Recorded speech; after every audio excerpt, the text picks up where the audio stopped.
ஏன் வேண்டும் நாம் தமிழர் ஆட்சி என்கிற முழக்கத்தை சுமந்து நடைபெற்று கொண்டிருக்கிற பொதுக்கூட்ட நிகழ்வில்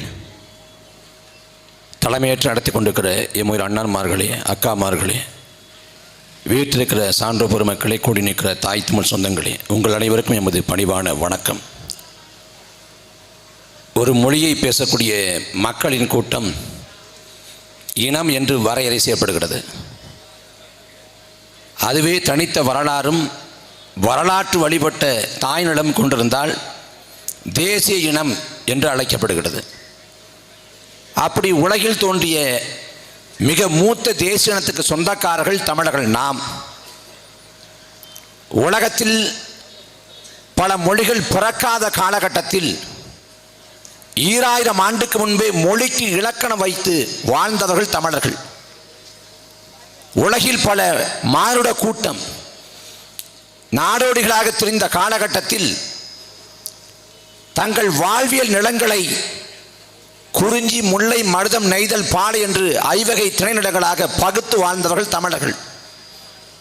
எப்படி வேண்டுமானாலும் வாழலாம், எந்த வரம்பும் இல்லை, எந்த விதியும் இல்லை. இருந்த காலகட்டத்தில் வாழ்க்கை, அக வாழ்க்கை, புற வாழ்க்கை என்று பகுத்து அந்த வாழ்க்கைக்கு இலக்கணமாக அறத்தை வைத்தவர்கள் தமிழர்கள் நாம்.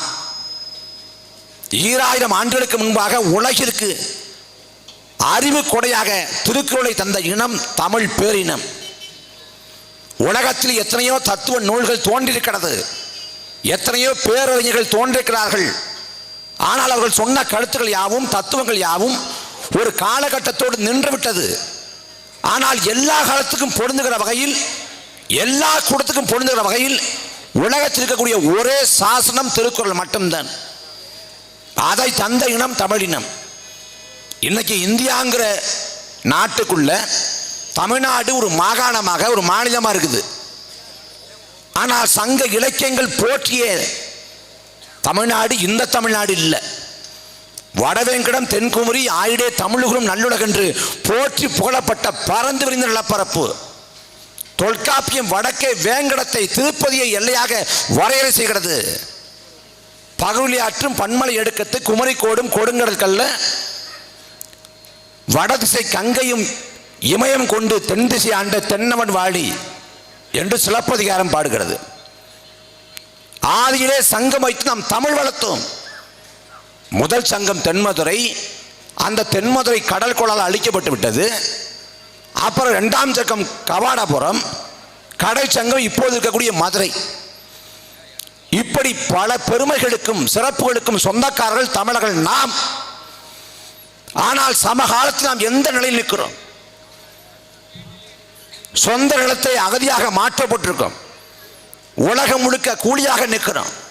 தென்னாப்பிரிக்காவின் வைரச் சுரங்கங்களில், மலேசியா ரப்பர் தோட்டங்களில், இலங்கையின் தேயிலை தோட்டங்களில், மொரிஷியஸின் கரும்பு தோட்டங்களில் உலகம் முழுக்க தமிழன் அகதி கூலி. நாம் மீன் பிடிக்க போறோம் ராமேஸ்வரத்துக்கு. ராமேஸ்வரத்துலேருந்து நாகப்பட்டினத்துலேருந்து போய் மீன் பிடிக்க போறப்ப நடுக்கடலை வச்சு தாக்கப்படுறோம், கொலை செய்யப்படுறோம். 800க்கும் மேற்பட்ட மீனவனை குத்து கொண்டிருக்கான் நடுக்கடல்ல.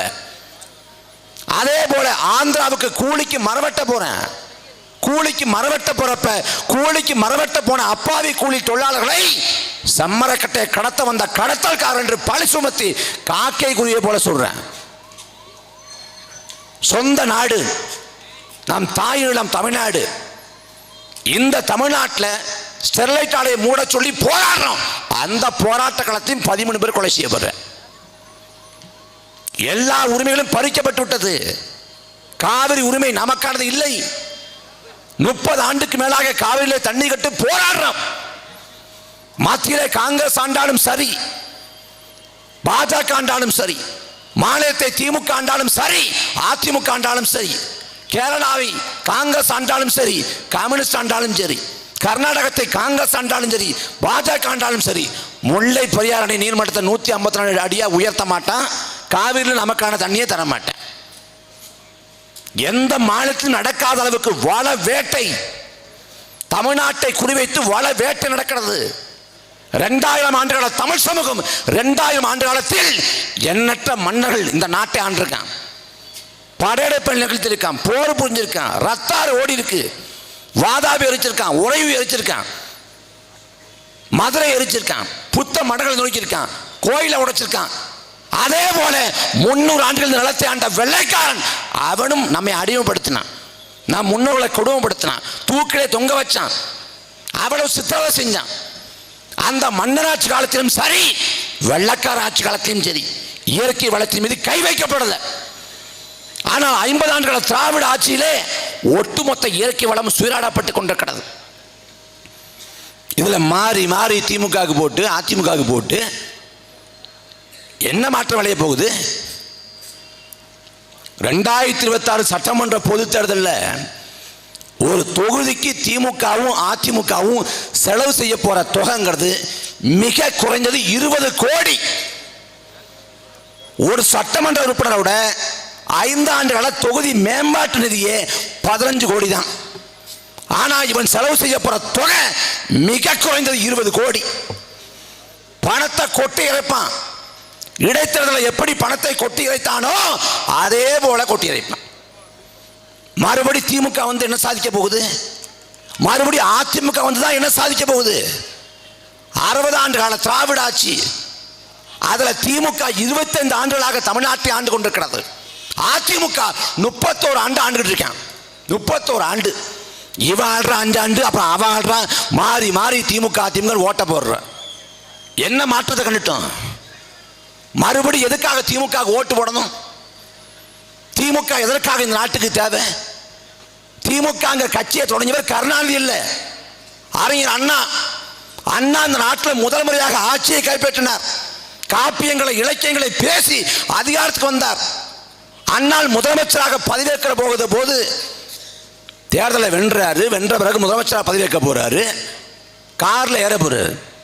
கார்ல ஏற போறப்ப அவர் மனைவி ராணி வந்து ஏக்கத்தோடு பார்க்குறாங்க.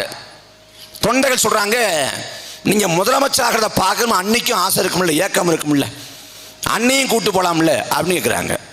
வேண்டாம் அப்படின்னு மறுத்துட்டு கட்சிக்கும் குடும்பத்துக்கும் இடையே இடைவெளி வேணுங்கிட்டு தான் முதலமைச்சராக பதவியேற்ற நிகழ்வில் ஒரு பார்வையாளராக கூட தன் மனைவி அனுமதிக்க மாட்டேன் என்றவர் அண்ணா. அந்த திமுக இன்றைக்கு ஒரு குடும்பத்தின் பிடியில் இருக்குது.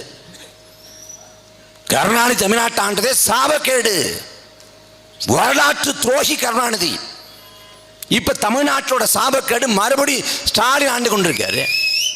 அடுத்து உதயநிதி ஆளணும், அப்புறம் அவர் மகன் இன்பநிதி ஆளணும், அப்புறம் அவங்களுக்கு பிறக்கக்கூடிய பிள்ளைகள் ஆளணும். தமிழ்நாடு உங்க அப்பா வீட்டு சொத்தாட, உங்க அப்பா வீட்டு சொத்த என்ன நினைச்சிட்டாங்க? காலத்துக்கு நாம தாங்க ஆள போறோம். இந்த இடத்துல கூட்டம் போட்டுருவியா? கூட்டம் போட விட்டுருவோமா? என்ன பட்டா போட்டு கொடுத்துருக்காடா உங்களுக்கு? தமிழ்நாட்டை பட்டா போட்டு கொடுத்துருக்கா? இந்த பேய் ஆட்டம் போடுறது தான் 2006 2011 வரைக்கும் இந்த ஆட்டம் போடுறதுக்கு தான் கருணாநிதி 10 ஆண்டு காலமாக பதவி அனுபவிக்க முடியாது, தள்ளி வைக்கப்பட்டார். சாகிற போது கூட நாற்காலி இல்லாது இருந்தார். இந்த திமிருக்கும் இந்த ஆட்டத்துக்கும் தான் இப்ப மறுபடியும் ஆட்டம். என்ன செஞ்சுட்டு சொல்லு? 4 ஆண்டு காலம் உன் கையில் அதிகாரத்தை கொடுத்தாச்சு. நாங்க வந்தோம்னா விடியலாட்சியை தருவோம், நாங்க வந்தா நீட்டை ரத்து பண்ணிடுவோம், நாங்க வந்தோம்னா பழைய ஓய்வூதிய திட்டத்தை கொண்டு வந்துருவோம், நாங்க வந்தோம்னா வறுமையை ஒழிச்சிருவோம், ஏழ்மையை ஒழிச்சிருவோம். என்ன செஞ்சு கிழிச்ச 4 ஆண்டு காலத்தில்? என்ன பண்ண? தமிழ்நாட்டை மிக மோசமான நிலைக்கு தள்ளினாய். அதை தாண்டி 4 ஆண்டுகள் எடப்பாடி பழனிசாமி ஆட்சி மிக மோசமான ஆட்சி. அந்த ஆட்சியை காட்டி நீ அதிகாரத்துக்கு வந்த. எடப்பாடி பழனிசாமி ஆட்சிக்கும் உன் ஆட்சிக்கு என்ன மாறுபாடு?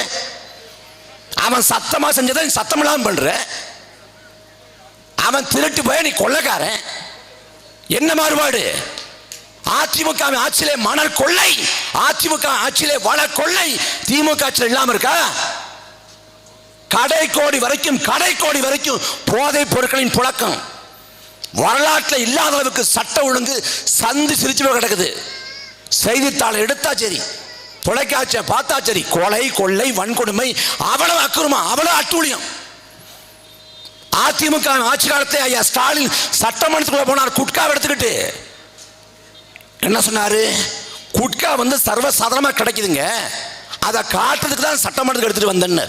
இன்னைக்கு தமிழ்நாடு முழுக்க கஞ்சா விநியோகம் இருக்கு. தமிழ்நாட்டில் கஞ்சா இல்லாத ஒரு கிராமம் ஒரு நகரம் உண்டா? கடைக்கோடி வரை கஞ்சா போயிடுச்சு. கடைக்கோடி வரைக்கும். பள்ளிக்கூடத்துக்கு போற பிள்ளை, கல்லூரிக்கு போற பிள்ளை, அவன் கஞ்சா போடுறான். மிதமெஞ்ச போதைப் பொருட்களின் புழக்கம். இதை கட்டுப்படுத்த திமுக அரசு என்ன பண்ணுச்சு? அன்னைக்கு குட்காவுக்கு காவல்துறை அதிகாரி ராஜேந்திரனும் அமைச்சர் விஜயபாஸ்கரும் காசை வாங்கிட்டு கொடுத்துட்டாங்கன்னு சொன்னல. இன்னைக்கு ஸ்டாலின் உதயநிதி காசு வாங்கி கொடுத்துட்டாங்களா? எப்படி தமிழ்நாடு முழுக்க கஞ்சா இருக்கு? உளவுத்துறை என்ன வேலை செய்யுது? நாம் தமிழக கட்சி எந்த இடத்துல கூட்டம் போட போகுது, எவ்வளவு பேர் வருவாங்க, யார் என்ன பேசுவாரு, சாட்டை கடுமையாக பேசுவாரா, இதெல்லாம் நோட்டப்பட தெரியுது இல்ல. கஞ்சா எங்கேருந்து வருது? ஈரோட்டில் கிளை சிறை இருக்குங்க, கிளை சிறை. அந்த கிளை சிறையில் மிஞ்சி போனா 50 பேர் தான் இருக்காங்க. ஒரு சின்ன கட்டிடம் தான். அந்த கிளை சிறைக்குள்ள கஞ்சா புழக்கம் இருக்கு, அபின் புழக்கம் இருக்கு. காவல்துறை கட்டுப்பாட்டுக்குள்ள, காவல்துறையின் சோதனைக்குள்ள இருக்கக்கூடிய சிறைக்குள்ள, கிளை சிறைக்குள்ள கஞ்சாவும் அபினும் எப்பரா புழங்குது? எப்படி? கெட்ட திராவிட மாடல் ஆட்சி. நாங்க இல்லைன்னா பாஜக பூந்துரும். இந்த கோவைங்கிற மாநகரம் வர்த்தக நகரம். அந்த கோவையை இன்றைக்கு வரை பதற்றத்துக்கு உள்ளாக்கியது யார்? பாஜக மட்டுமா? இந்த கேடுகட்ட திமுக. கோயம்புத்தூர்ல கலவரம், குண்டுவெடிப்பு ஏன் நடந்துச்சு? யார் ஆட்சி நடந்துச்சு? இதே திமுக ஆட்சியில். 97 அந்த காலகட்டத்தில் ஒரே இருசக்கர வாகனத்தில் 3 இளைஞர்கள் போறாங்க, இஸ்லாமிய இளைஞர்கள். போறப்ப காவல்துறை பிடிக்குது. செல்வராஜன் ஒருத்தர் பிடிக்கிறார். பிடிச்சி 3 பேரையும் காவல் நிலையத்தில் அழைச்சிட்டு போறாரு. காவல் நிலையத்தில் வச்சு கடுமையாக நடத்துறாரு. அதில் இந்த 3 இஸ்லாமிய இளைஞர்களுக்கும் பெரிய பகை உணர்ச்சி வந்துடுது. அவங்க அன்னைக்கு ராத்திரியே முடிவு பண்ணி அந்த செல்வராஜுங்கிற காவல்துறை அதிகாரியை கொன்னுறாங்க. கொன்ன பிறகு அவங்க சரணடைஞ்சிடறாங்க. அதுக்கு பிறகு இறந்து போன அந்த செல்வராஜுக்கு நீதி இயக்கணும்னு சொல்லிட்டு அன்றைக்கு காவல்துறை உயர் அதிகாரியாக இருந்த மாசானமுத்து தலைமையில் ஒரு பேரணி அப்படின்னு அறிவிக்கப்படுது. அந்த பேரணி குறித்தான ஆலோசனை கூட்டத்தில் இஸ்லாமிய காவல்துறையினர் வர வேண்டாம் என்று அனுமதி மறுக்கப்படுறாங்க. அதே சமயத்தில் இந்து முன்னணி தலைவர் ராமகோபாலன் அந்த ஆலோசனை கூட்டத்தில் பங்கேற்கிறார். அந்த ஆலோசனை கூட்டம் முடிஞ்ச பிறகு 300 பேர் 400 பேர்னு காவல்துறை பேரணின்னு கிளம்பி போய் இதே கோயம்புத்தூர்ல இஸ்லாமிய வணிக வளாகங்களை, இஸ்லாமிய கடைகளை, இஸ்லாமிய இருப்பிடங்களை எல்லாத்தையும் சூறையாடி மிக குறைந்தது 500 கோடி இழப்பை ஏற்படுத்தினான். துப்பாக்கி சூட்டுக்கு அனுமதி கொடுத்தது அன்னைக்கு இருந்த முரளிங்கிற காவல்துறை அதிகாரி. அந்த துப்பாக்கி சூட்ல ஒட்டுமொத்தமாக 24 இஸ்லாமியர்கள் கொலை செய்யப்பட்டார்கள். அன்றைக்கு ஆட்சி இருந்தது இதே கருணாநிதி. இதே கோபிச்செட்டிப்பாளையத்தில் நோய்வாய்ப்பட்டு ஆடுகள் செத்து போன போது செத்த ஆடுகளை பார்வையிட கருணாநிதி வந்தார். ஆனா 24 இஸ்லாமியர்கள் இறந்து போன போது அவங்க வீட்டுக்கு துக்கம் விசாரிக்க கூட கருணாநிதி வரல. இது சத்தியம். இந்த கோவை கலவரம் நடந்த பிறகு இஸ்லாமிய மக்கள் மனதில் ஆறா காயமா இருக்கு, வடுவா இருக்குது. ஆனா பொது சமூகம் அவங்கள பார்த்து பரிதாபப்படுது. அந்த சமயத்தில் இஸ்லாமியர்கள வன்முறை மீது நம்பிக்கை கொண்ட சிலர் அவங்க இதுக்கு பழிவாங்க நடவடிக்கையா குண்டு வைக்கலாங்கிற அளவுக்கு போறாங்க. இந்த குண்டு வைக்கலான்னு போறாங்கிறது எல்லாருக்கும் தெரியுது. குறிப்பா தமிழ்நாடு முஸ்லிம் முன்னேற்ற கழகம் இந்த மாதிரி சதிச்செயல் ஈடுபடுறாங்க, சமூக விரோத காரியங்கள் ஈடுபடுறாங்கன்னு சொல்லிட்டு அவங்களே போய் உளவுத்துறைகிட்ட காவல்துறைகிட்ட சொல்றாங்க. தமுமுகவே சொல்லுது இந்த மாதிரி குண்டு வெடிக்க போகுது, வைக்க திட்டமிடுறாங்கன்ட்டு. ஆனால் காவல்துறை உளவுத்துறை அதை பொருட்படுத்தலை. என் அன்பு சொந்தங்கள் கவனிச்சு பார்க்கணும். குண்டு வெடித்ததுல 4 இஸ்லாமிய குழந்தைகள் உட்பட 54 பேர் இறந்து போனாங்க. அது அத்வானிக்கு வைக்கப்பட்ட குறி இல்லை, இந்த கோவை கலவரத்துக்கு எதிரொலியாக வைக்கப்பட்டது. அவன் அத்வானி வர்றனால குறி வச்சான். நீங்க பாருங்க எங்கெங்க குண்டு வெடிக்கப்பட்டுச்சு, எங்கெங்க செயலிழக்கப்பட்டுச்சுன்னு. காவல் நிலைய சுற்றுச்சுவர் அங்க வைக்கப்பட்ட குண்டெல்லாம் எடுத்துட்டான். காவலர் இருப்பிடம் குடியிருப்பு அங்க வச்ச குண்டு எடுத்துட்டான். அத்வானி வர்ற வெளியில வச்ச குண்டு எடுத்துட்டான். ஆனா மற்ற குண்டு ஏன் எடுக்கல? ஏன்னா வெடிச்ச விட்டான். வெடிச்சு பயங்கரவாதி தீவிரவாதி என்று அவர்கள் பழிய சுமக்கட்டும். அதன் விளைவாக இன்றைக்கு வரை கோவையில பதற்றம் மிகுந்த பகுதியாக மாத்திட்டான். அந்த அந்த அந்த கோவை குண்டுடிப்பை காரணமாக காட்டி அத்தனை இஸ்லாமியர்களையும் வேட்டையாடினான். வேட்டையாடியது கருணாநிதி. தேடி தேடி போய் ஒவ்வொரு குடும்பத்தில் இருக்கக்கூடிய இளைஞர்களை பார்த்து தூக்கி கொண்டு போனான். அதுல 5 பெண்களை கொண்ட ஒரு குடும்பம். அந்த 5 பெண்களை கொண்ட குடும்பத்தில் ஒரே ஒரு ஆண் வாரிசு. அந்த ஆண் வாரிசோட உழைப்புல தான் அந்த குடும்பம் ஓடிக்கிட்டு இருக்கு.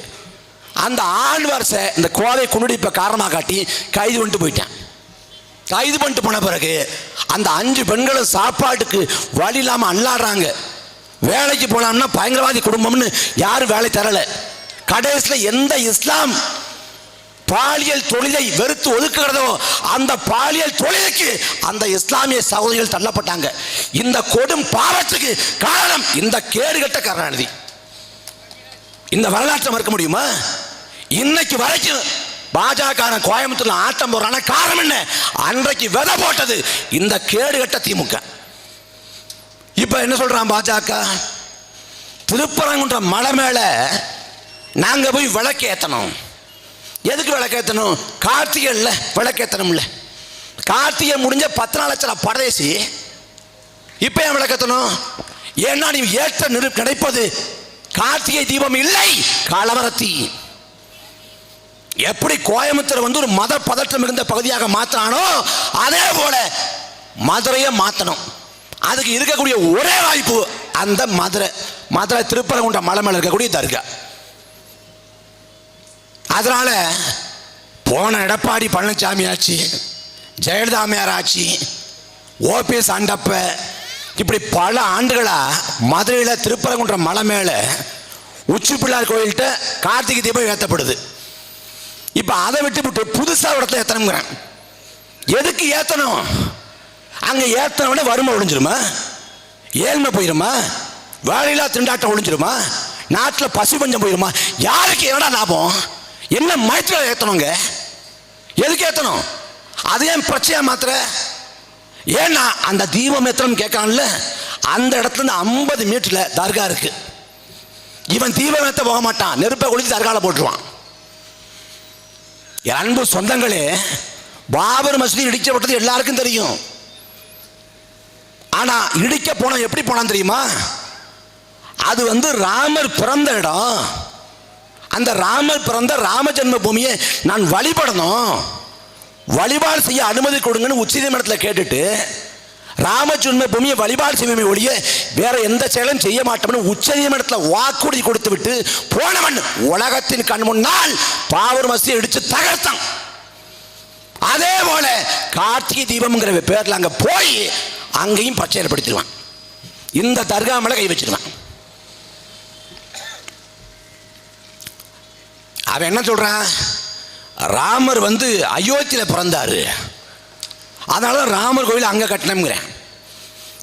அன்பு சொந்தங்களே, ராமர் அயோத்தியில மட்டும் இல்ல, அகில உலகத்திலே எங்கேயும் பிறக்கல. ஏன்னா பிறப்பதற்கோ இறப்பதற்கோ அவன் மனிதன் அல்ல, கற்பனை கதாபாத்திரம். பாகுபலின்னு ஒருத்தன் வாழ்ந்தான். அந்த பாகுபலி வந்து மகிழ்மதியில வாழ்ந்தான். அவன் கடைசி அந்த பாகுபலி பரமக்குடியில செத்து போனான். அந்த பாகுபலி நினைவிடம் இங்கே தான் இருக்குது.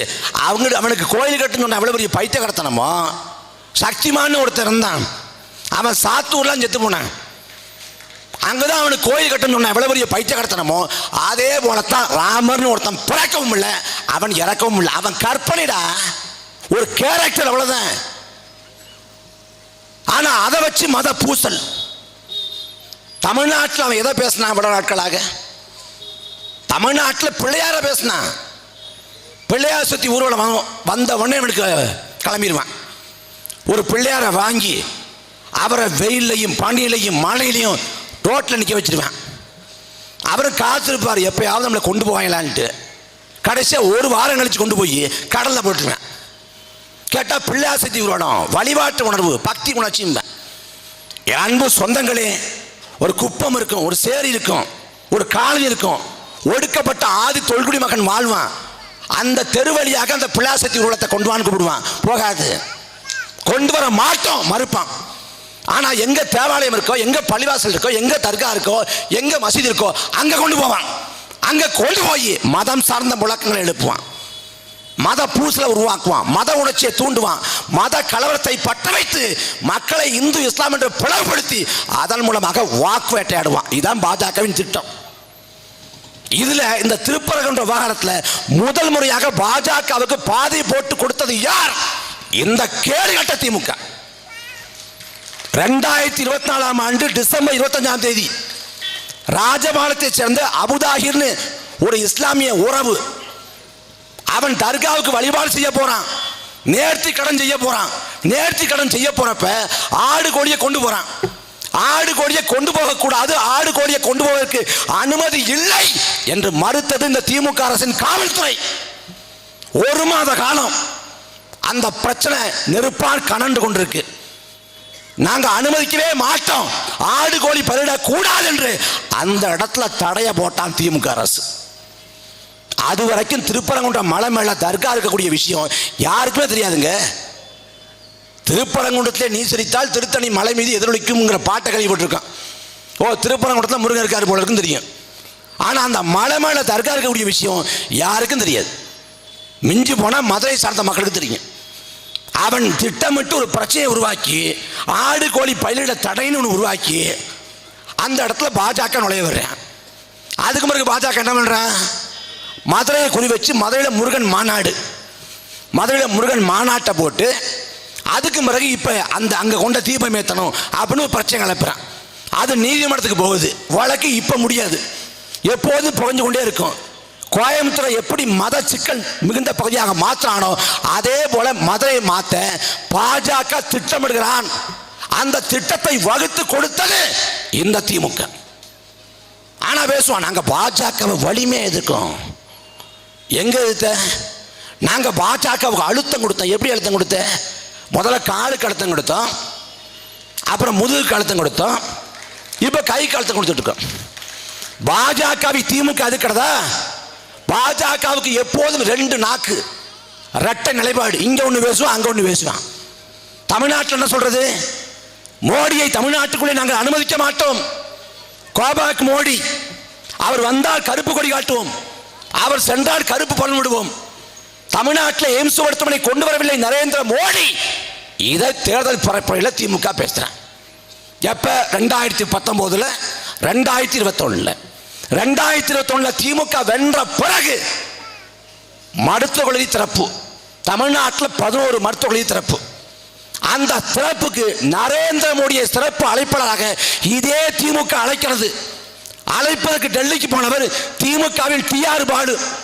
அப்ப கேட்கிறாங்க, எங்க மோடி எய்ம்ஸ் மருத்துவமனை கொண்டு வந்தான்னு சொல்லிட்டு நீங்க தானே கருப்பு பலன் விட்டீங்க, நீங்க தானே கருப்பு கொடி காட்டினீங்க, நீங்க தானே கோபாக் மோடி முழக்கமிட்டீங்க, எதுக்காக மோடியை கூப்பிடுறீங்க கேட்கிறப்ப TR பாலு சொன்ன பதில், மோடி வெள்ளித்தட்டில் வச்சு 11 மருத்துவ கல்லூரியை கொடுத்திருக்காரு. அது வேண்டாமா? பாஜகவோடு இணக்கமாக இருந்தால் மட்டும்தான் சாத்தியப்படுத்த முடியும். யார் சொல்றா? TR பாலு. தமிழ்நாட்டில் எய்ம்ஸ் மருத்துவமனை கொண்டு வரலங்கிறது டெல்லிக்கு போனா வெள்ளித்தட்டில் வச்சு கொடுத்தாராம். 2023-24 காலகட்டம் நினைக்கிறேன். இங்க தமிழ்நாட்டில் வெள்ளம், கடும் வெள்ள சேதம், குறிப்பா திருநெல்வேலி, தூத்துக்குடியில் வெள்ளம். அங்க போறாரு உதயநிதி. அங்க உதயநிதி போயிட்டு பத்திரிகா சந்திப்புல பாஜக கேட்ட நிதியை கொடுக்கவில்லை, இதெல்லாம் உங்க அப்பா விட்டு சொத்தா? யாரை நோக்கி கேட்கிறாரு? நிர்மலா சீதாராமனை நோக்கி. பாஜக அரசு வஞ்சிக்கிறது. யாரு? இதே உதயநிதி பத்திரிகா சந்திப்புல உங்க அப்பா விட்டு சொத்தான்னு கேட்ட உடனே செய்தி ஆகுது. பாத்தீங்களா இளம் தலைவர் எவ்வளவு துடிப்போடு பேசுறாரு. அதாங்க அவரு. இங்க டெல்லிக்கு இந்த முறை யார் போறா? இந்த முறை TR பாலு. TR பாலு அமித்ஷா பார்க்குறாரு, மோடியை பார்க்குறாரு. பார்த்துட்டு வெளில வந்துட்டு பாஜகவுக்கு ஒன்றும் வஞ்சிக்கிற நோக்கம் இல்லைங்க, அவங்க மக்கள் மேல கரிசனம் கொண்டிருக்காங்க, அதனால மத்திய குழு அனுப்பியிருக்காங்க.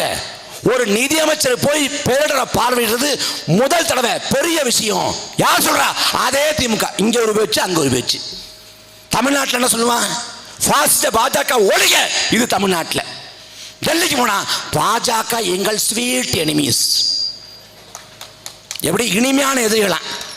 நண்பன் இனிமையா இருக்கலாம், காதல் இனிமையா இருக்கலாம், தோழன் இனிமையா இருக்கலாம். எப்பறம் எதிரி இனிமையா இருப்பேன்? இந்த பம்மலுக்கே சம்பந்தம்னு படத்துல சிம்ரனை பார்த்து கமலஹாசன் சொல்லுவாரு, நீங்க எனக்கு ரொம்ப வேண்டப்பட்ட விரோதிங்கிறதுனால சொல்றேன் பாரு. இது வேண்டப்பட்ட விரோதியா அப்படின்னு இருக்கும். அந்த மாதிரி எப்போதும் அப்படித்தான். ஒரு பொதுக்கூட்டம் மட்டும்தான் ஐயா கருணாநிதி பேசிடுறாரு, இந்துக்கள்னா திருடன். உடனே பார்த்தீங்களா ஒரு வாக்கரசியலை பற்றி கவலைப்படாம தலைவன் எப்படி பேசுறாரு. சனாதன எதிர்ப்புங்க, சனாதன எதிர்ப்பு சிந்தனை. கருணாநிதி தாங்கிறேன். இது இங்கே பேசுற இந்துக்கள்னா திருடன்ட்டு வழக்க போட்டு இந்த மணி நீதிமன்றத்துக்கு இருக்குது. நீதிமன்றத்துக்கு போனவன கருணாநிதி சொல்றாரு, நான் சொன்னதை தப்பா புரிஞ்சுக்கிட்டீங்க, நான் அந்த அர்த்தத்தை சொல்லலை. திருடன்னா உள்ளத்தை கொள்ளை கொண்ட இதே திருடன் என்று சொன்னேன். யார் சொல்றா? அதே கருணாநிதி. என் மூக்கை குறிபார்த்து அண்டங்காக்காய் சொன்னாயடா, அது என்ன அர்த்தம்? அண்டம் என்றால் உலகம், காக்கை என்றால் காப்பது, உலகத்தை காப்பது என்று சொன்னேன். எவ்வளவுதான் திமுக. அவன் வெள்ளைக்கொடை வேந்தன், எப்போ வேணாலும் காலை வரி விட்டுருவேன், காலில் விழுந்துருவேன். ஆனால் வியாக்கியானம் எல்லா வியாக்கியானம் பேசுறது. திரும்ப திமுக வந்து என்னடா பண்ண போறீங்க? இந்தியாவில் ஒரு மாநில கட்சி மத்திய அமைச்சரவையில் அதிகப்படியான ஆண்டுகள் அங்க வைத்தது என்றால் இது திமுக தான். மத்திய அமைச்சரவை 18 ஆண்டு அங்க வச்சான். ஒரு ஆண்டு 2 ஆண்டு இல்ல, 18 ஆண்டு. விபி சிங், தேவகவுடா, ஐக்கிய குஜரால், வாஜ்பாய், மன்மோகன் சிங், பல பிரதமர்கள் 18 ஆண்டு மத்திய அமைச்சரவையில். குறிப்பா 99 தொடங்கி 2013 வரை தொடர்ச்சியா 14 ஆண்டு. அதில் 2004 2009 காலகட்டத்தில் பெரும்பான்மை இல்லாத காங்கிரஸை தாங்கி பிடித்து அன்றைக்கு காங்கிரஸை இயக்கி கொண்டிருந்ததே இந்த திமுக தான். அந்த காலகட்டத்தில் என்ன பண்ணுச்சு? மாநில சுயாட்சிக்காக அன்றைக்கு திரும்ப தூக்கி போட்டது உண்டா? கல்வியை மாநில பட்டியலில் கொண்டு வந்தது உண்டா? அன்றைக்கு கேட்ட நிதியை வந்து கொடுன்னு மத்திய அரசு அழுத்தம் கொடுத்தது உண்டா? எதுவும் செய்யல. ஆனா இப்ப நாடகம் போடுறது மாநில சுயாட்சி, மத்தியிலே கூட்டாட்சி, திராவிட மாடல். என்ன திராவிட மாடல்? நாங்க தான் சமூக நீதியை புடுங்குறோம். எங்க இருக்கும் சமூக நீதி? தமிழ்நாட்டில் அவமானத்தின் சின்னமாக வேங்கவேல் கிராமம் இருக்கிறது. மனிதன் அருந்தக்கூடிய குடிநீர் தொட்டியிலே மலத்தை கலந்துட்டான். மலத்தை கலந்த பிறகு அந்த ஊர் மக்கள் கூணி குறுகி நிற்கிறான். இந்த மலத்தை கலந்ததுக்கு பதிலாக நீங்க விஷத்தை கலந்துக்கலாமே, நாங்க குடிச்சு செத்துருப்போமே, இப்படி அவமானப்பட்டு நிற்கிறோமே. எந்த மக்கள் குற்றம் சுமத்தார்களோ அந்த மக்களையே குற்றவாளிக்குள்ளே ஏற்றது திமுக அரசு. மலத்தை யாரும் கலக்கலங்க, யாரு குற்றம் சாட்டானோ அவனே கலந்துட்டான். யார் சொல்றா? திமுக அரசு. பாதிக்கப்பட்ட மக்களுக்கு இதுவரைக்கும் நீதி கிடைக்கல. 2024 பார்லிமெண்ட் தேர்தல் களத்தில் வேங்கவேல் கிராமத்து மக்கள் வாக்கு செலுத்தவில்லை. வேங்கவேல் கிராமத்துக்கு வாக்கு கேட்டு போன ஒரே கட்சி நாம் தமிழர் கட்சி மட்டும்தான். அண்ணன் துரைமுருகன் போனார், வேற யாரும் போகல. ஆனா சமூக நீதிங்கிறது, சமூக நீதி. அன்பு சொந்தங்களை, பெருந்தலைவர் காமராசர் சமூக நீதிக்கிற சொல்லாடல, வார்த்தைக்கு வார்த்தை உச்சரிக்கல. ஆனா அந்த தலைவன் தொலைநோக்கு பார்வையோடு எல்லாத்தையும் சாதிச்சு காட்டினாரு. இன்றைக்கு வரை அறநிலைத்துறையில் ஒரு ஆதி தமிழர் வந்து அமைச்சராக முடியல திராவிட கட்சியின் ஆட்சி காலத்தில்.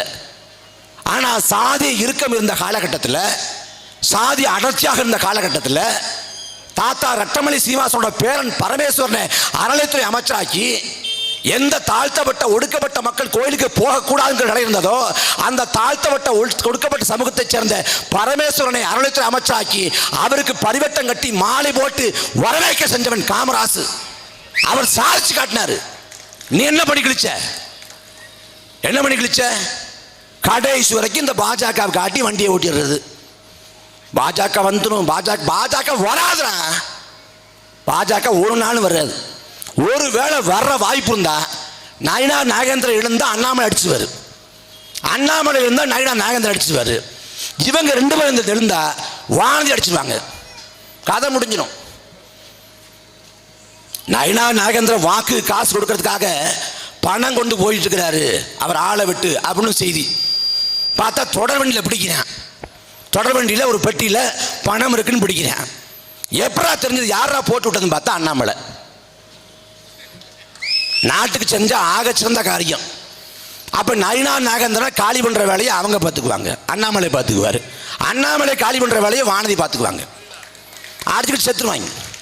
கட்சி எந்த காலத்தையும் வளர போறது இல்லை. அது ஒரு 2 மாதத்துக்கு முன்னாடி நயினா நாகேந்திரன்ட்ட பாஜக நிர்வாகி பேசுறாரு. நயினா நாகேந்திரன் கேட்கிறார், எப்படி கட்சி எப்படி போகுது, மக்கள் என்ன சொல்றாங்க, மக்கள் ஆதரவு எப்படி இருக்கு? ஐயா நம்ம ஓட்டு கட்டு போனோம்னாங்கய்யா மக்கள் வாங்க வாங்க வீட்டுக்கு வாங்க சாப்பிட்டு போலாம் கூப்பிடுறாங்க. அப்படியா அவ்வளோ வர வைப்பான்? ஆமாங்கய்யா சாப்பிட்டு கூட போங்க, சோறு கூட போடுறோம், ஓட்டு மட்டும் போட மாட்டோம் கேட்டாதீங்கிறாங்க. நயினா நாகேந்திரன்கிட்ட பாஜக நிர்வாகி சொல்றாரு, 2021 சட்டமன்ற தேர்தல் களத்திலே பாஜகவின் சார்பாக சட்டமன்ற வேட்பாளர் என்ற யாரும் மோடி படத்தை அமித்ஷா படத்தை போட்டு ஓட்டு வைக்கல.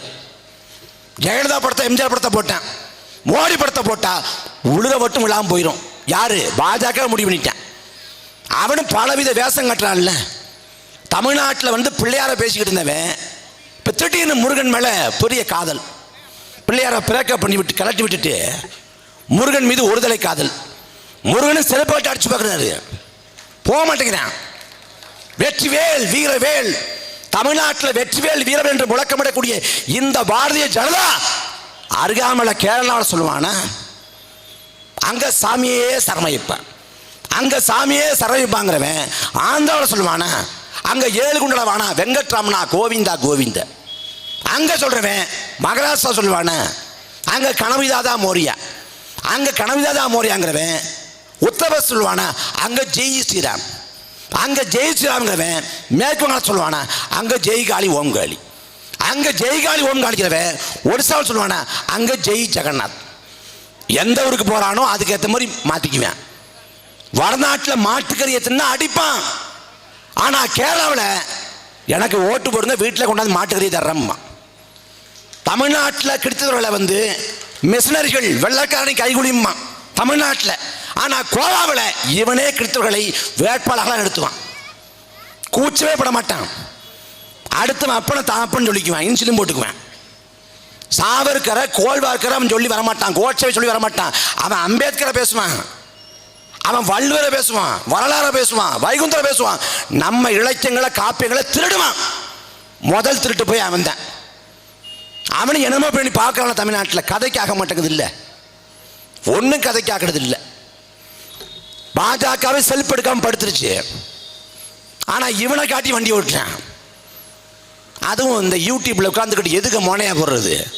அச்சத்தில் பாஜக, உச்சத்தில் ஸ்டாலின், அடித்தார் கில்லி அதிர்ந்தது டெல்லி, வந்தார் உதயநிதி, பாஜக சரணாகதி, ஆளுநர் பூஜ்யம், ஸ்டாலின் ராஜ். யாரா நீங்க, எங்கடா இருக்கீங்க, யாரை எழுதி தர்றாங்க உங்களுக்கு இதெல்லாம்? ஆளுநர் வந்தாருங்க, வந்த உடனே திராவிட நாடுன்னு பாட்டை போட்டோம், அதிர்ந்து போயிட்டாரு. அவருக்கு தமிழே தெரியாதா பரதேசி, எதையாவது அடிச்சு விடுறது. பாஜக இதை சொல்லியே ஓட்டிட்டாங்க. 4 ஆண்டு காலத்தை ஓட்டிட்டு மறுபடியும் அதே பேச்சு வர்றேன். அப்புறப்படுத்தணும். அதுவும் இந்த கொங்கு பகுதியில் அதிமுக தான் வாக்கு செலுத்துவோம். ஏன் எடப்பாடி பழனிசாமி நம்ம ஆடு இல்லை? என்ன இருந்தாலும் நம்ம ஆளுக தானே, நம்ம ஆளு முதலமைச்சர் ஆக வேண்டாமா? என்ன பாசம், என்ன கரிசனம். இதே பொள்ளாச்சி பகுதியில் பாலியல் வன்கொடுமை, 100கணக்கான பெண்கள் பாலியல் வன்கொடுமைக்கு உள்ளாக்கப்பட்டார்கள் செய்தி. ஒரு தங்கச்சியோட அழுகுரல் காணொலியாக வந்தது. அந்த ஒளிநாடவை கேட்டவன் ரத்தம் கொதிப்பா யாரா இருந்தாலும். அந்த தங்கச்சி கதறா, தன்னை வன்கொடுமை செய்ய வந்தவனை நோக்கி அண்ணா என்று விழிக்கிறார். அண்ணா அடிக்காதண்ணா அடிக்காதண்ணாங்கிற, பெல்ட்டை கழட்டி அடிக்கிறான். அடிக்கிறப்ப கதறா, அண்ணா அடிக்காதண்ணா அடிக்காதண்ணா, ட்ரெஸ்ஸை கலட்டுங்கிற. அன்னைக்கு அந்த தங்கச்சின் உடையை எவன் அவிழ்த்தானோ அவன் பக்கத்தில் இருந்த கட்சி அதிமுக.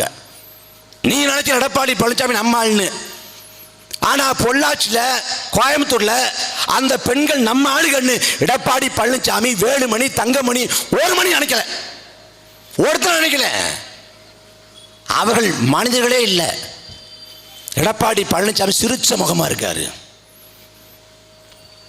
குழந்தை முகத்தில் கொலகாரன்.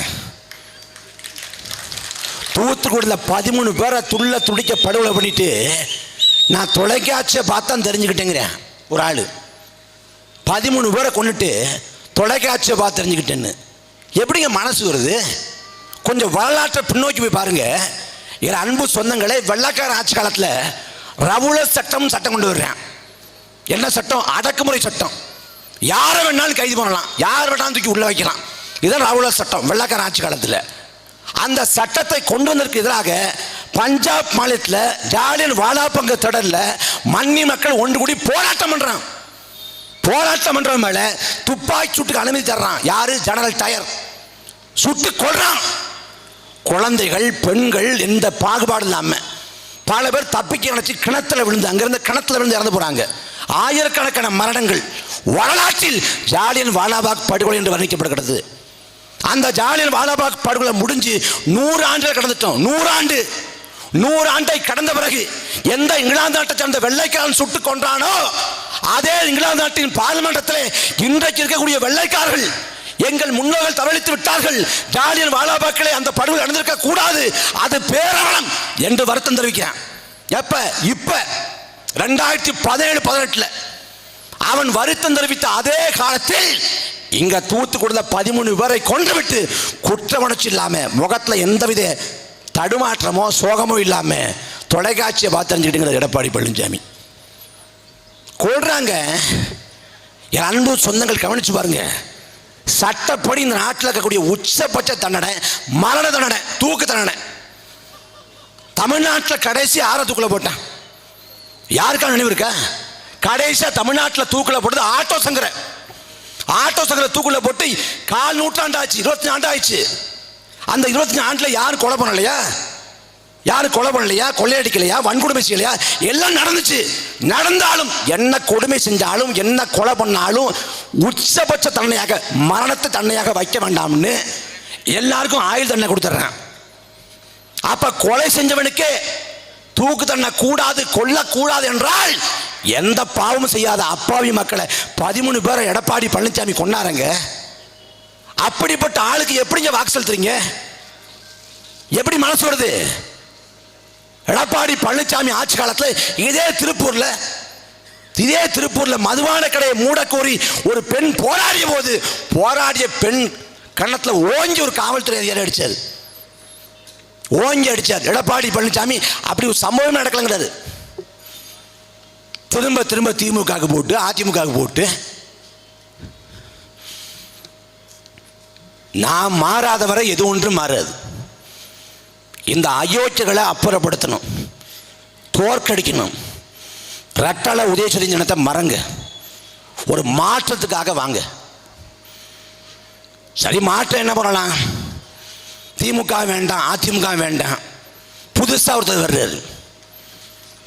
ஆச்சரியக்குறி, கேள்விக்குறி, வியப்புக்குறி, எல்லா குறியும். இவங்க கட்சி ஆரம்பிச்சது, இவங்க இவ்வளவு வருஷம் நம்மளோட வாழ்ந்தாங்கிறதே ஆச்சரியக்குறித்தான். வடநாட்டை பார்த்து, வடநாட்டுக்காரங்களாம் அறிவே இல்லைங்க. அறிவே இல்லாமல் மஞ்சமாக்காம நடந்துக்கிறேன். இவ்வளவு நாள் நினச்சிக்கிட்டு இருந்தோம் வடநாட்டுக்காரன் இப்படி இருக்கான்ட்டு. விஜய் தான் வந்த பிறகு தமிழ்நாட்டிலே அவ்வளவு பெரிய சாதா தற்கொலை இல்லை, தவிட்டு தற்கொலை. கட்சியில் ஒருத்த விஜயா இருந்தா பரவாயில்லைங்க, எல்லாரும் விஜயமா இருக்காங்க. நீங்க எல்லாத்தையும் விட்டுருங்க, கொள்கை, கோட்பாடு, செயல்பாடு விட்டுருங்க. டிரான்ஸ்பார்மர் மேல ஏறானே அவன் என்ன சொல்றது? ஏன்னா உயிர் போயிடுங்கிறது கூட செய்ய மாட்டேங்குது. ஆனா அவருக்கு ஓட்டு போடணும், அவருக்கு ஓட்டு போடணுமா? எதுக்கு ஓட்டு போடணும்? அவர் கியூட்டா இருக்காரு, அழகா இருக்காரு. அழகா இருக்கவனுக்கு ஓட்டு போடணும்னா நீ ஆண் அழகம் போட்டில் எவனிக்கிறான்னு அவனுக்கு தான் ஓட்டு போடணும். இல்லை அரவிந்த் சாமி இருக்காரு, பெரிய ஆண் அழக, அவருக்கு ஓட்டு போடலாம். நல்ல டான்ஸ் ஆடுறாரு, லாரன்ஸா முதலமைச்சர் ஆக்கிடலாமா? நாட்டியாளர் தகுதி வேண்டாமாங்க? அதிகாரத்தின் நிழலை கூட தொடலங்க. அதிகாரத்தின் நிழலை தொடாத போதே விஜய்க்கு இவ்வளவு மண்டகணம், திமிரு, மமதை. உன்னை பார்க்க வந்து செத்து போயிட்டான்டா கரூர்ல 41 பேர். விட்டுட்டு ஓடி காலி போய் ஓடி போனேடா. எதுக்குடா ஓடி போன? ஏன் ஓடி போன? மக்கள் செத்து விழுந்த போது நீ அந்த பிணத்தை கட்டுப்பிடிச்சு கதையந்தா நீ மனுஷன், நீ தலைவன். விட்டுட்டு அம்போன்னு விட்டு ஓடி போயிட்டு 24 கழிச்சு வெளில வர்றாரு. அது எப்படி தெரியுமில்ல? நான் ரொம்ப சோகமா இருக்கேன். இப்ப நான் யாருக்காவது ஆறுதல் சொல்லணுமே, பனையூர் பக்கம் வர முடியுமா? இது போராட்டம் பண்றீங்களா பாஸ்? நான் போராட்டத்துக்கு ஆதரவு தர்ற மூடில் இருக்கேன். வந்துடுறீங்களா? பனையூர் பக்கம் வந்துடுறீங்களா? நீ ஓட்டு போட்டு எம்எல்ஏ ஆகிட்டேன்னா சபாநாயகரை கூப்பிட்டு நான் வெட்டி தலைவர் பேசுறேன், நான் அவை நிகழ்ச்சியை பங்கேற்க ரொம்ப ஆர்வமா இருக்கேன், அந்த ஃபைலை பூரா தூக்கிட்டு பணியூர் பக்கம் வந்துருங்களேன், சட்டசபை நடத்திடலாம். இப்பவே வெளில வர்றதில்லை. இதில் அதிகாரத்தில் ஏற்றி விட்ட கதை முடிஞ்சு. அவன் என்ன நினைக்கிறாங்க, நம்ம சக மனுஷன் இல்லை, சக மனுஷனுக்கு மேலே நம்ம மண்டை மேலே கொண்ட முளைச்சு நினைக்கிறேன், அடிச்சு உடைக்கணும். ஏண்டா செத்து போனதை பார்க்க வர மாட்டேங்குது. எவ்வளவு கதை கட்டினாங்க. 41 பேர் செத்து போனப்ப பார்க்க வந்து இடுபாடுகளை சிக்கி நெரிசல்கள் செத்து போயிட்டேன். நான் அந்த மரணங்களுக்கு தார்மீக பொறுப்பேற்கிறேன், வருந்துறேன், மன்னிப்பு கேட்கிறேன். மக்கள்கிட்ட சொல்லு, ஒன்றும் குறைஞ்சிட மாட்டேன். ஆனால் அதை பேசாம அவங்க அங்கே சாகலைங்க, எங்கேயோ செத்து போய் உடம்ப கொண்டாந்து இங்கே போட்டாங்க. அங்கே சதி நடந்துருச்சு. சதி நடந்ததால கொண்டுட்டாங்க. என்ன சதி நடந்துச்சு? எல்லாமே அங்கே நடந்த எல்லாமே தொலைக்காட்சியில் காமிக்கப்படுது. நூற்றுக்கணக்கான கேமரா, ட்ரோன் கேமரா, அப்புறம் இதே போல கேமராக்கள், அப்புறம் செல்போன் கேமரா, எல்லாத்தையும் படம் பிடிக்கிறான். ஆனால் தெரிஞ்சும் கூட சதி அடைச்சுன்னு பொய்ய சொல்லி விஜய் மேலே அவ்வளவு மயக்கம். தளபதி சாப்பிட்டாரோ என்னமோ தெரியல, அவர் தூங்கினாரோ என்னமோ தெரியல. தமிழ்நாட்டின் சாபக்கேடு. எப்படிப்பட்ட அறிஞர்களை, மேதைகளை, தலைவர் பெருமக்களை கொண்ட நிலம் இது. இந்த நிலத்தை ஆள்வதற்கு ஒரு தகுதி வேண்டாம? அதுவும் எதை பற்றியும் தெரியாதுங்க அவருக்கு. நீங்க ஒண்ணு கேட்கிறனே, தமிழ்நாட்டின் நிதித்துறை அமைச்சர் வந்து புசி ஆனந்த், தமிழ்நாட்டின் கல்வித்துறை அமைச்சர் வந்து ஆதோரஜனா. ஆதோரஜனாவுக்கு தமிழே தகராறு, வாயில வராது. புசி ஆனந்த் பட்ஜெட் போட சொன்னா எம்பளத்தை கும்பலை தின்றுவாரு. இவங்க எல்லாம் அமைச்சர்கள் உட்காந்து எப்படி யோசிச்சுப்பாரு, கற்பனை பண்ணிப்பாரு. கற்பனையே சகிக்காது. ஆனா இவங்க அமைச்சர் ஆகணுமா? இப்ப புதுசா ஒருத்தர் போயிருக்கா, செங்கோட்டையன். பேர் செங்கோட்டையன், செங்கோ இட்டையன், என்ன திட்டார தெரியல. அவங்களுக்கு பேரே வர மாட்டேங்குது வாயில. ஒவ்வொருத்தரும் ஒவ்வொரு மாதிரி இருக்கான். ஏன்டா அது குறித்து விஜய் வாய் திறக்கல, கடை சொல்லன்னு கேட்டா சஸ்பென்ஸ், அடுத்த பாட்டில் வரும். நான் ஒன்று கேட்கிறேன்.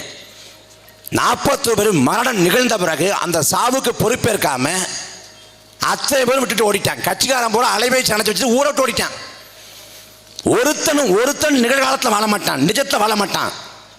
எல்லாரும் பின்னணி இசையை போட்டு தான் வாழுவான், நடப்பான். ஒருத்தன் எல்லாமே. ஜனநாயகன் படம் வரப்போகுது, விஜய் நடித்த கடைசி படம்ங்கிறாங்க. இன்னும் பல படம் நடிப்பார். அந்த ஒரு நகைச்சுவை வரும்ல, எங்கே போகிறார், தேசிக்கு ராஜா குதிரையில் போகிறாரு, வருவார் அப்படின்பார்ல. வருவா 26ல். இவருக்கு சீனியர் இருக்காருல கமலஹாசன், நான் மையமாக தான் நிற்பேன்னாரு. இப்போ கமலஹாசன் பார்த்தா ஸ்டாலினுக்கும் உதயநிதிக்கும் மையம் பண்ணிட்டு இருக்காரு. வருவார் அவரும். இதில் ஜனநாயகன் படம் வரப்போகுது. அந்த படத்தில் ஒரு காட்சி, விஜய் மக்களை கூப்பிடுறாரு. விஜயை பார்க்க வந்து மக்கள் வர்றாங்க. வர்றப்ப அதில் 41 பேர் செத்து போயிடுறாங்க. அடுத்த நொடியே விஜய் துண்டை காணும், தோல் இதை காணும்ட்டு ஓடிடுறாரு. ஓடினா அந்த பட காட்சி படத்தில் இருந்தா தியேட்டரில் காலி துப்ப மாட்டானா? ஆனால் நிஜத்தில் நடக்குது, நிஜத்தில் நடக்குது என்ன கொடுமை இல்லை. அதனால் மக்கள் விழிப்புற்று எழணும். இந்த முறை விட்டோம்னா கதை முடிஞ்சிடும். இந்த இனம் வாழ்வதற்கும் மீள்வதற்கும் வரலாறு கொடுத்திருக்கிற கடைசி வாய்ப்பு நாம் தமிழர் கட்சி. 9 ஆண்டு காலம் பொற்கால ஆட்சியை கொடுத்தார் பெருந்தலைவர் காமராசர். 9 ஆண்டு காலம் எந்த காலத்திலும் நடக்காத அரும்பெரும் சாதனை செஞ்சாரு. தமிழ்நாட்டில் உட்கட்டுமானம், தமிழ்நாட்டில் கல்வியில புரட்சி, விவசாயத்தில் மறுமலர்ச்சி, எல்லாமே காமராசர் ஆட்சி காலம் தான். அந்த காமராசர் ஆட்சியை பற்றி கவியரசு கண்ணதாசன் சொன்னாரு, காமராசர் காலத்தின் கடைசி கருணையினர், காலம் ஒரு முறை கடைசியாக கருணையுற்றிருக்கிறது, இதை இருக பற்றி கொள்ளுங்கள், பயன்படுத்திக் கொள்ளுங்கள். அதே போல வரலாற்றின் கடைசி வாய்ப்பு நாம் தமிழர் கட்சி.